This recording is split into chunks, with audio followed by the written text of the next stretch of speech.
yang memiliki usaha rumah makan enggan tamu atau pelanggannya dikutip parkir. Tak terima, korban pun kembali ke lokasi dengan membawa penanggung jawab parkirnya.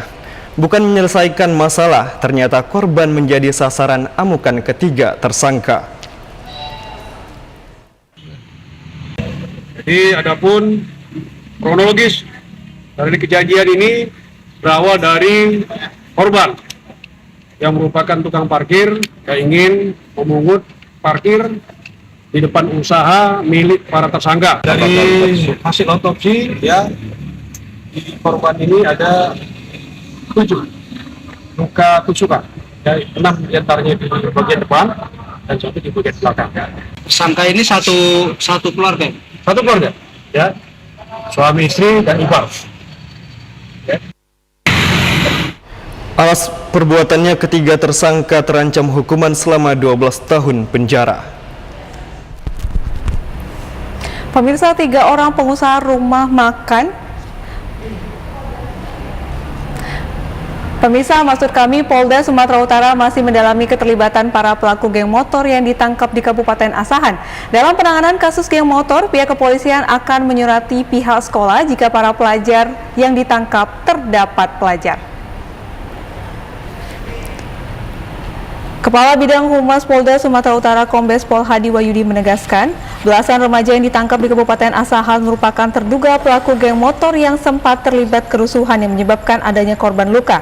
Meskipun rata-rata status para pelaku ini masih di bawah umur, pihaknya akan tetap melakukan penyidikan terkait apakah ada indikasi kriminal lainnya.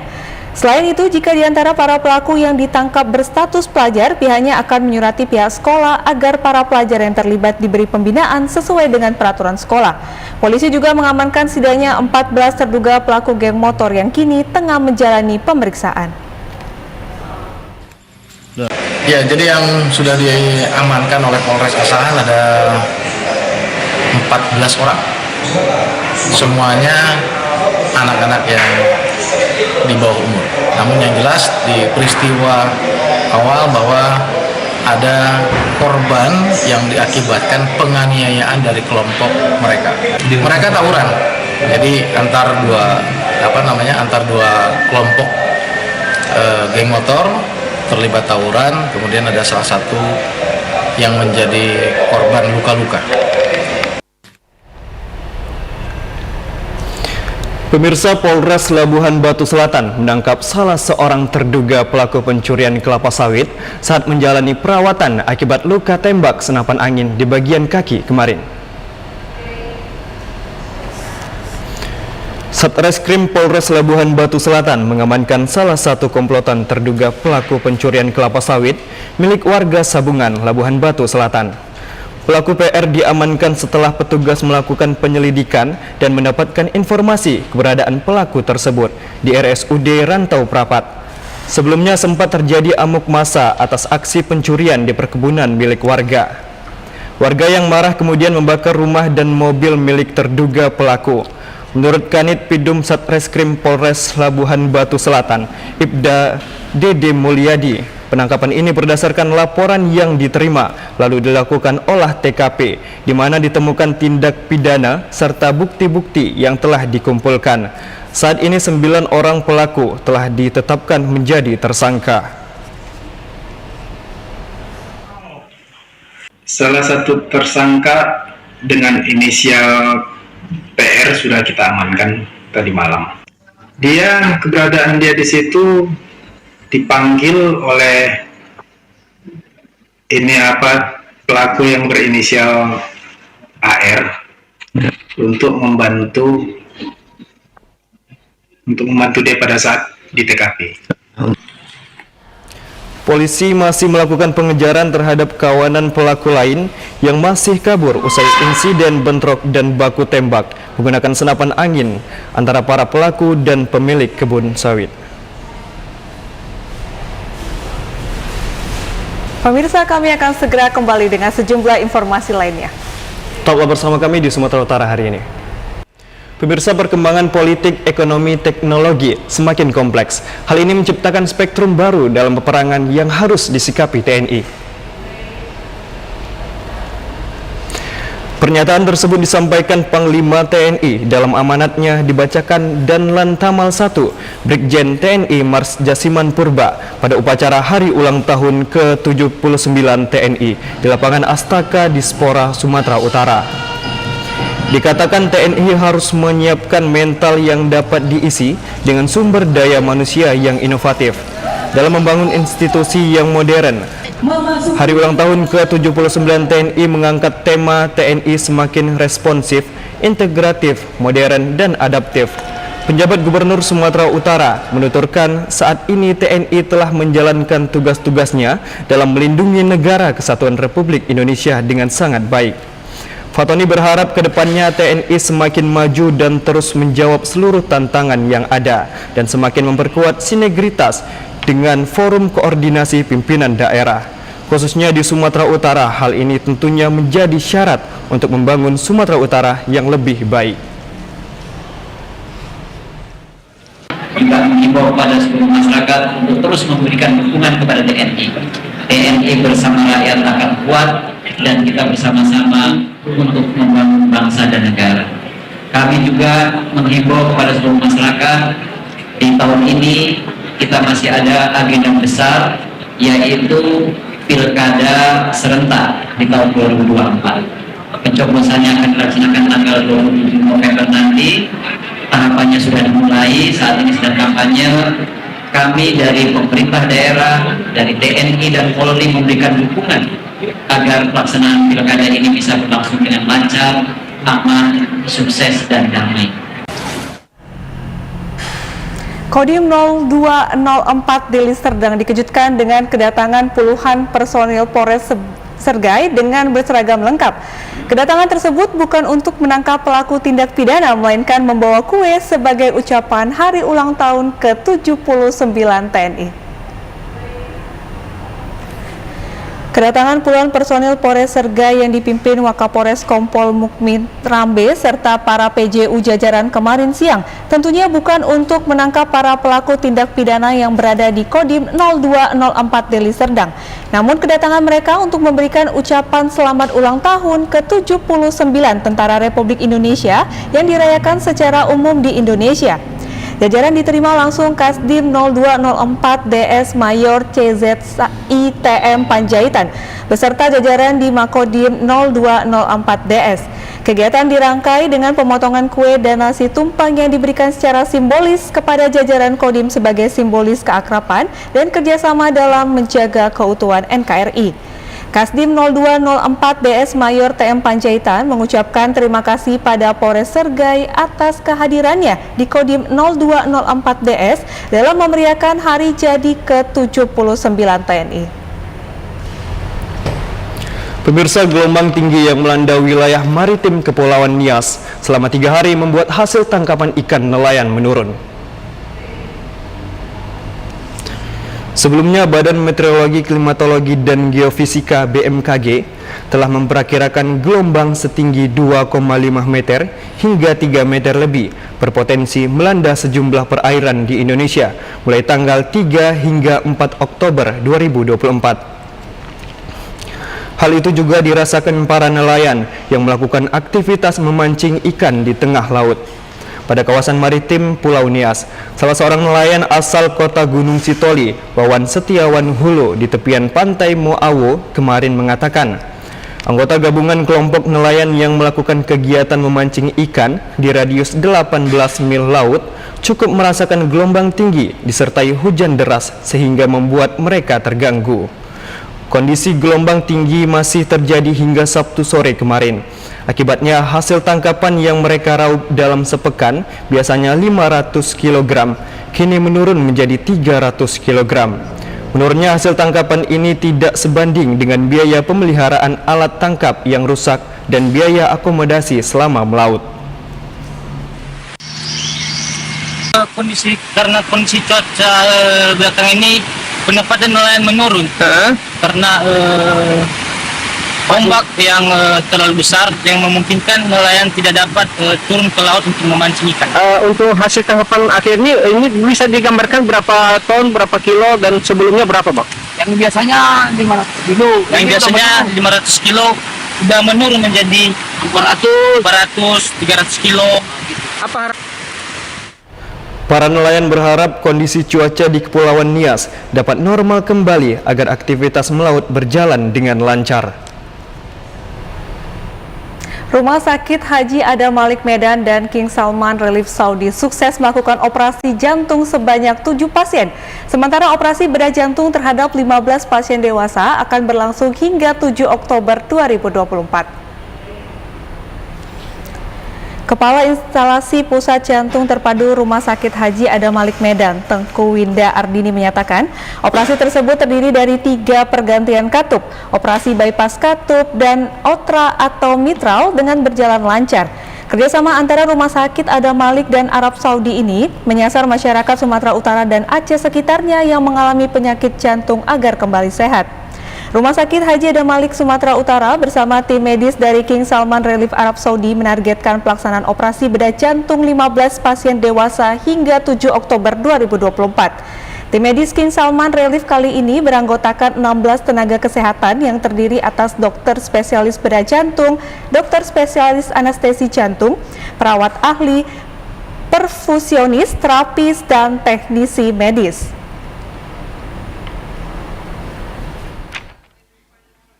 Telah merencanakan 13 sampai 15 operasi bedah jantung terbuka untuk kasus yang kompleks atau kasus yang sulit. Biasanya operasi-operasi ini tidak dapat dilakukan di sini, baik karena keterbatasan fasilitas, keterbatasan bahan medis juga, dan juga keterbatasan biaya. Biasanya pasien seperti ini kita rujuk ke rumah sakit pusat. Namun dengan bantuan tim Arab Saudi kali ini bukan hanya membawa dokter, tim medis dan perawat, tapi juga membawa medical supplies, membawa bahan medis habis pakai sehingga bisa digunakan pada operasi kali ini. Pemirsa, kami akan segera kembali dengan sejumlah informasi lainnya. Tetaplah bersama kami di Sumatera Utara hari ini.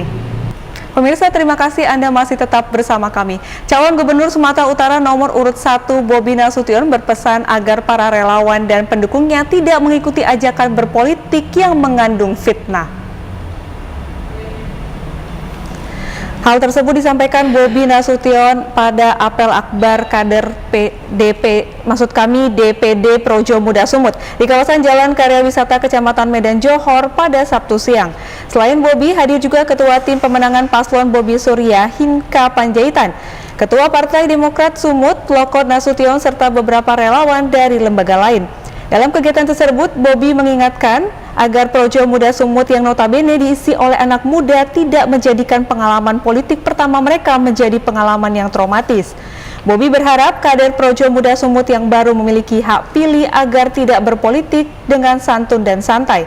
Suami dari Kahiyang Ayu ini mengingatkan agar pendukung dan relawannya juga tidak mengikuti ajakan berpolitik dan berkampanye dengan cara memfitnah, marah, dan menjelek-jelekan paslon lain. Pemirsa, calon wakil gubernur Sumatera Utara nomor urut 2 Hasan Basri Sagala menerima keluhan warga masyarakat Kampung Rakyat Labuhan Batu Selatan saat lawatannya ke daerah tersebut.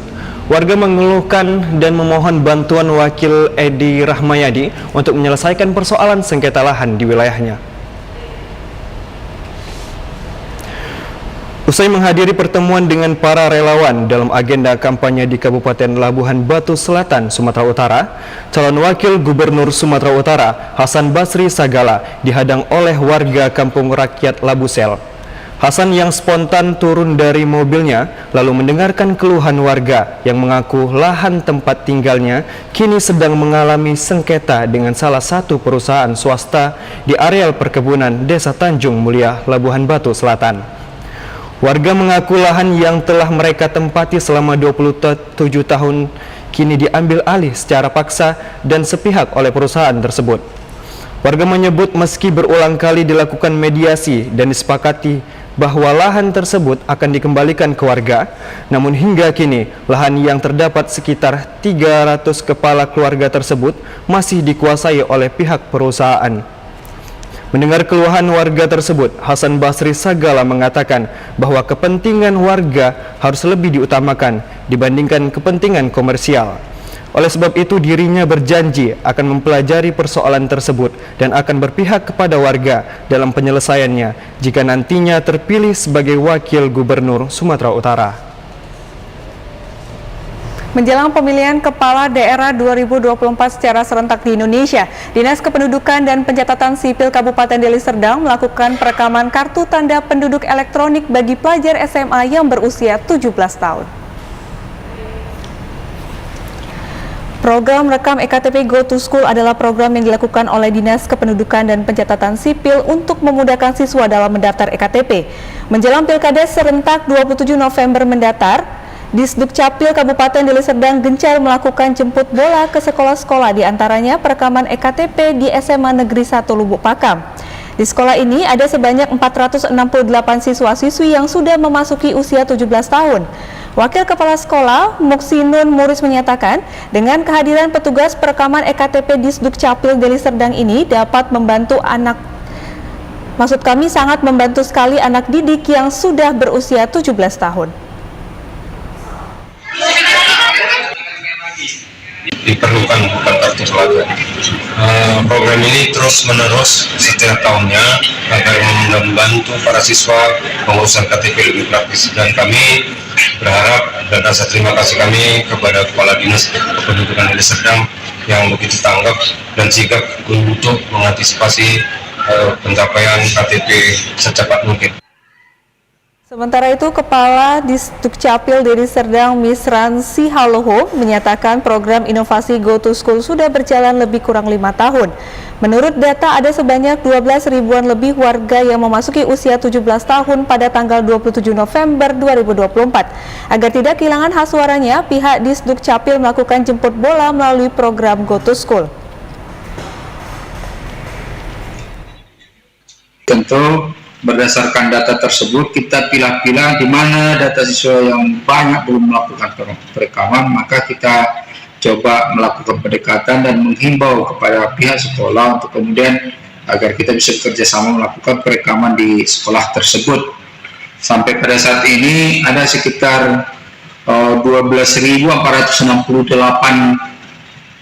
jiwa lagi yang belum melakukan perekaman, yang perkiraan umumnya nanti itu pada tanggal 27 November mencapai 17 tahun.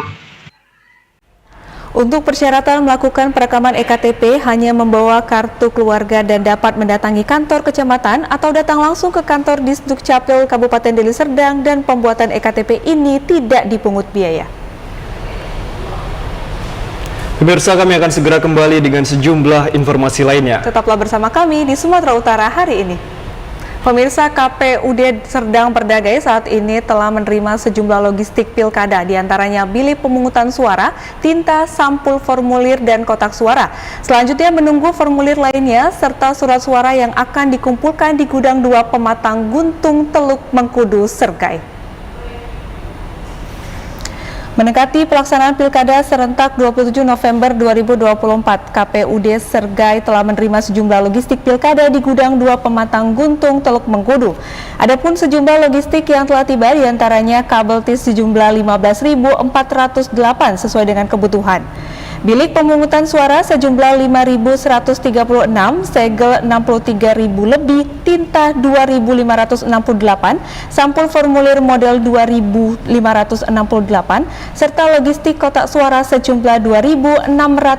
Terdapat kelebihan 3 kotak suara dari yang dibutuhkan 2.602. Ketua KPUD Sergai Agusli Matonda menyatakan sejumlah logistik lainnya akan tiba pada pertengahan Oktober seperti formulir lainnya serta surat suara. Direncanakan kebutuhan logistik tersebut akan disimpan di Gudang 2 Pematang Guntung, Kecamatan Teluk Mengkudu, Sergai.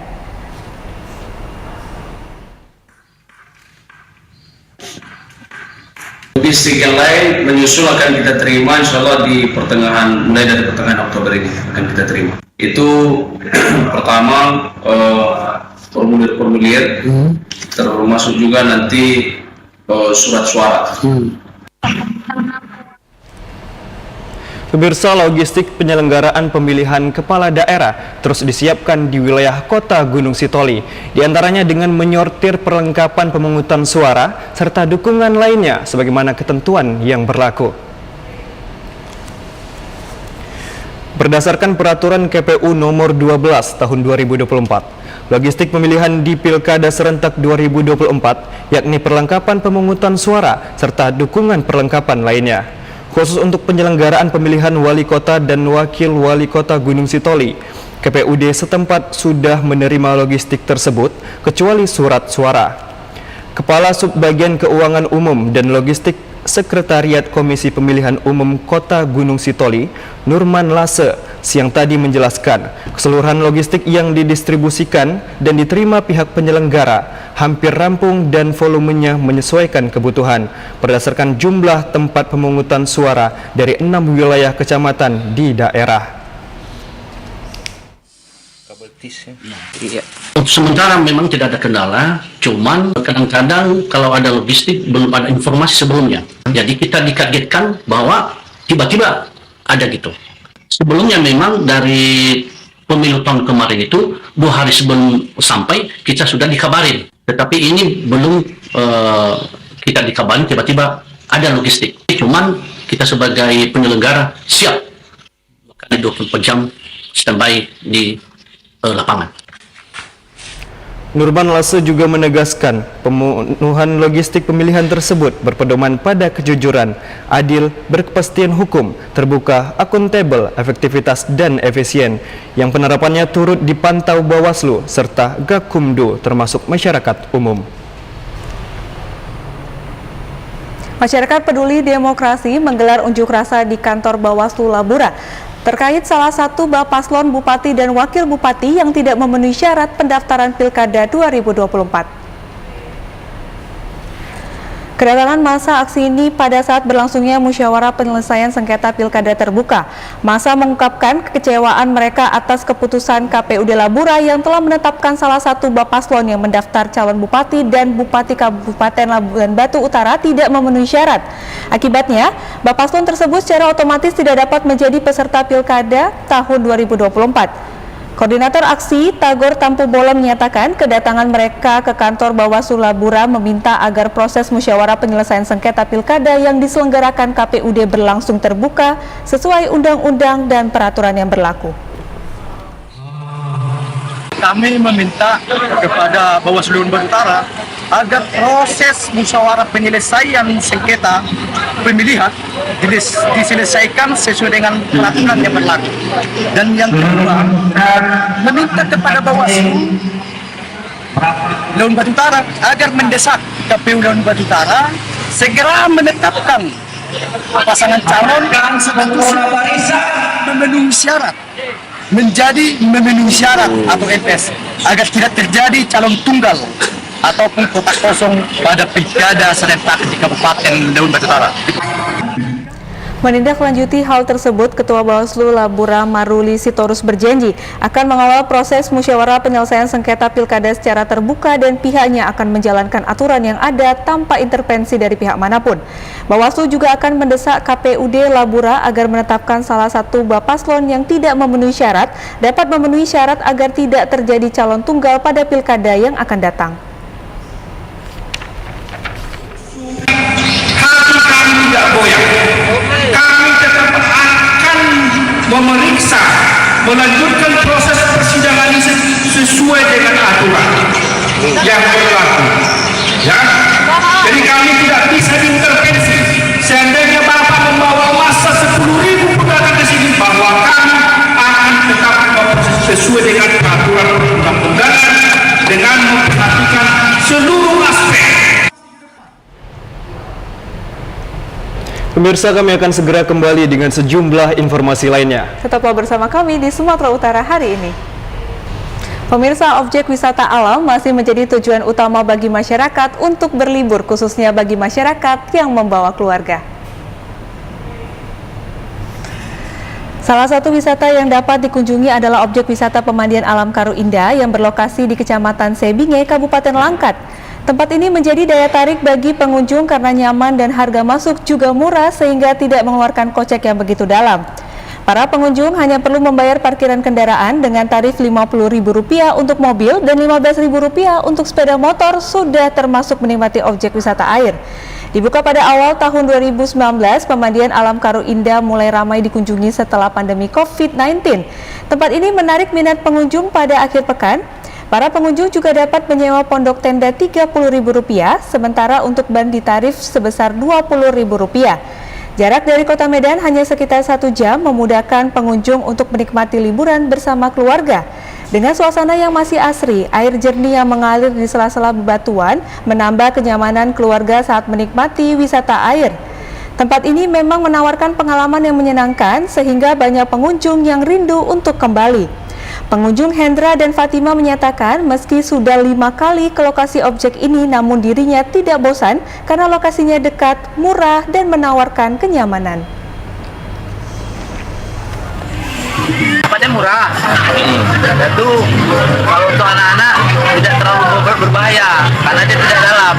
Sudah 5 kali bang. Sudah 5 kali bang kemarin? 5 kali bang. Dari Binjai bang. Dari Binjai. Oh, ini bawa keluarga gimana bang? Keluarga lah, mak, kakak, adik, ponakan, semua lah. Rame. Saya pick up pun kami dari rame. Dekat. Jadi nggak terlalu jauh kali, biaya pun nggak besar kali. Berapa kali ya? Pokoknya ada 3 kali 4 kali bang.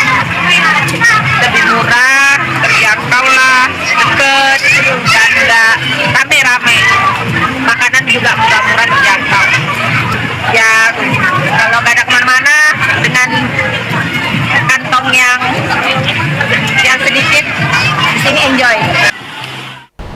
Pemirsa, berikut informasi perakiraan cuaca di sejumlah daerah di Sumatera Utara dari Badan Meteorologi, Klimatologi, dan Geofisika Wilayah 1 Medan berlaku pada hari Senin 7 Oktober 2024.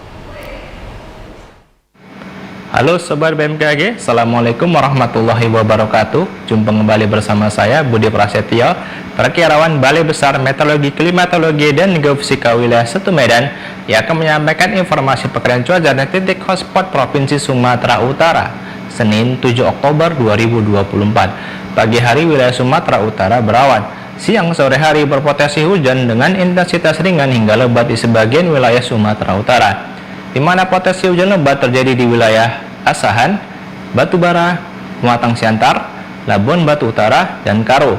Malam hari masih berpotensi hujan dengan intensitas ringan hingga lebat di sebagian besar wilayah Sumatera Utara, di mana potensi hujan lebat terjadi di wilayah Simalungun, Toba, Mandailing Natal, dan sekitarnya. Dini hari potensi hujan ringan hingga sedang terjadi di wilayah pantai timur Sumatera Utara. Suhu udara berkisar antara 13 hingga 31 derajat Celcius. Kelembaban udara berkisar antara 70 hingga 100%. Angin bertiup dari arah tenggara hingga barat laut dengan kecepatan berkisar antara 3 hingga 11 km per jam. Titik panas atau hotspot wilayah Sumatera Utara pantauan tanggal 5 Oktober 2024 tidak ada. Kami menghimbau kepada masyarakat untuk waspada potensi hujan lebat yang dapat disertai petir dan angin kencang di wilayah pegunungan, lereng timur, pantai timur, dan lereng barat Sumatera Utara yang dapat berpotensi terjadinya banjir, longsor, serta bencana hidrometeorologi lainnya. Demikian informasi yang dapat disampaikan, semoga bermanfaat untuk kita semua. Assalamualaikum warahmatullahi wabarakatuh. Pemirsa, demikian Sumatera Utara hari ini. Mewakili seluruh kerabat kerja yang bertugas, saya Muhammad Khairul Arif. Dan saya Debbie Wulandari mengucapkan terima kasih atas perhatian Anda. TVRI, Media Pemersatu Bangsa. Sampai jumpa.